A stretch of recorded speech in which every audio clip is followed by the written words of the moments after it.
শিক্ষায় আমরা শুনতে পাচ্ছি তৃতীয় আরেকটি ভাষা বাধ্যতামূলক করা হয়েছে। আমি বিনীতভাবে বলবো, তৃতীয় ভাষা বাধ্যতামূলক করবার আগে আমাদের নজর দেওয়া উচিত কেন প্রাথমিক পাশ করা একজন স্টুডেন্ট সঠিকভাবে রিডিং পড়তে পারে না, কেন জিপিএ 5 পাওয়া একজন স্টুডেন্ট শুদ্ধভাবে ইংরেজিতে একটা বাক্য গঠন করতে পারে না। ঋণ খেলাপিদের এই সংসদে দাঁড়িয়ে বলতে হচ্ছে বাংলাদেশে টোটাল মন্দ ঋণের পরিমাণ 6,44,000 কোটি টাকা। এর সঙ্গে যদি আপনি অবলোপন, পুনঃতফসিল করা এবং মামলার কারণে যে ঋণের টাকাটা আটকে আছে আদালতে, অর্থাৎ পেন্ডিং মামলা হিসাবে তোলা হয় না অ্যামাউন্টটা, সেটা যদি আমরা যোগ করি এই পরিমাণ গিয়ে দাঁড়াবে 11 লক্ষ কোটি টাকা, যেটা মোট ঋণের 59.73%। সুতরাং ব্যাংকগুলো চাইলেও সরকারকে বেশি সহায়তা দিতে পারবে না।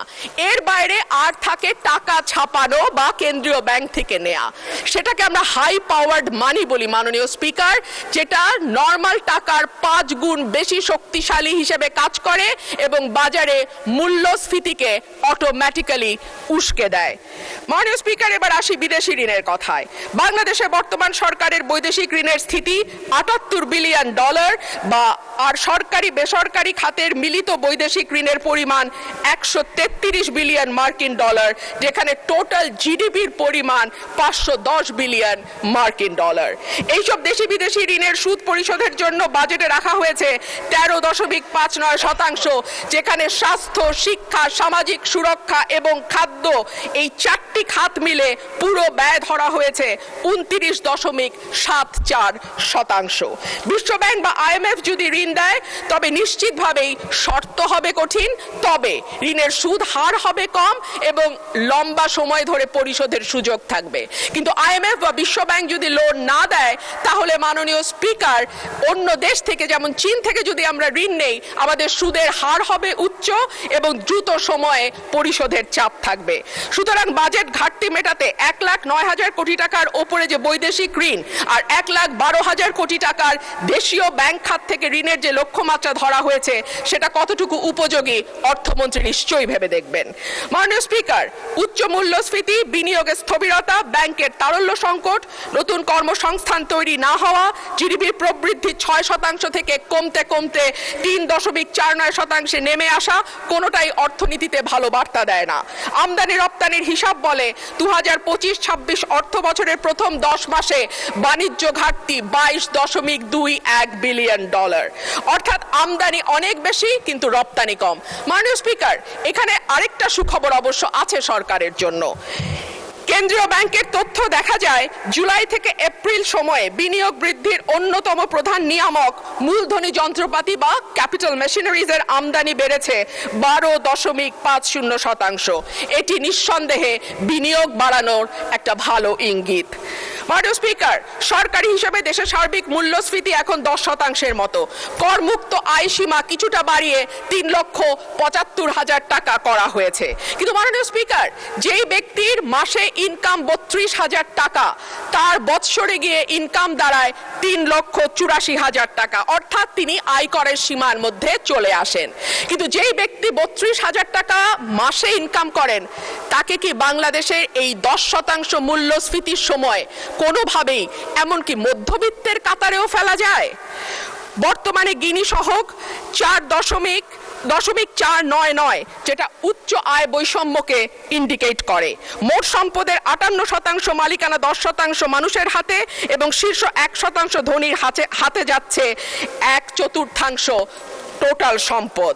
শুধু সেটাই নয়, আয়করের ক্ষেত্রে সরকারের যাবতীয় চাপ গিয়ে পড়ে সেই সব মানুষের ওপরে যারা ব্যাংকের মাধ্যমে বেতন পান, অর্থাৎ যাদের আয়কে সরাসরি ট্র্যাক করা যায়। কিন্তু যাদের আয়কে ট্র্যাক করা যায় না এমন মানুষের সংখ্যাই বেশি এবং সে কারণে দেখা যায় বিগত 15 বছরে আমরা একজন জর্দা ব্যবসায়ী কাউস মিয়াকে 1 নম্বর হতে দেখেছিলাম ব্যক্তি খাতে ঋণ কি বলে আপনাকে ইনকাম ট্যাক্স দেওয়াতে। কিন্তু আমরা তো জানি যে বাংলাদেশে ওনার চেয়েও আরো অনেক অনেক অনেক বেশি ধনী ব্যক্তি আছেন, কিন্তু তাদের কাউকে কিন্তু 1 নম্বর করদাতা হিসাবে পাওয়া যায় নাই।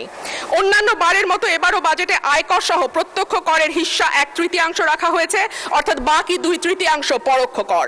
ধনী গরিব সব মানুষের উপর সমানভাবে প্রযুক্ত হওয়া পরোক্ষ কর অবশ্যই ন্যায্যতার পরিপন্থী। আর সে কারণেই আমাদের মতো অর্থনীতির দেশগুলোকে সাধারণত প্রত্যক্ষ এবং পরোক্ষ করের অনুপাত 50-50 রাখা হয়। একটা সরকার কল্যাণমূলক রাষ্ট্র গঠনের জন্য কতটুকু আন্তরিক সেটা বোঝা যায় তার শিক্ষা, স্বাস্থ্য, সামাজিক সুরক্ষায় বরাদ্দের পরিমাণ দেখলে। এই বাজেটে শিক্ষা খাতে বরাদ্দ জিডিপির 1.8 আর স্বাস্থ্য খাতে 0.9%।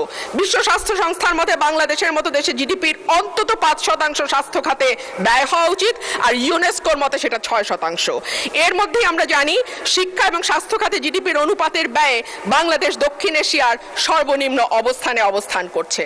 স্বাস্থ্য খাতে বরাদ্দের চরম অপ্রতুলতার কারণে বাংলাদেশের স্বাস্থ্য খাতে ব্যয়ের ক্ষেত্রে ব্যক্তির খরচ 73% আর সরকার দেয় বাকি 63%।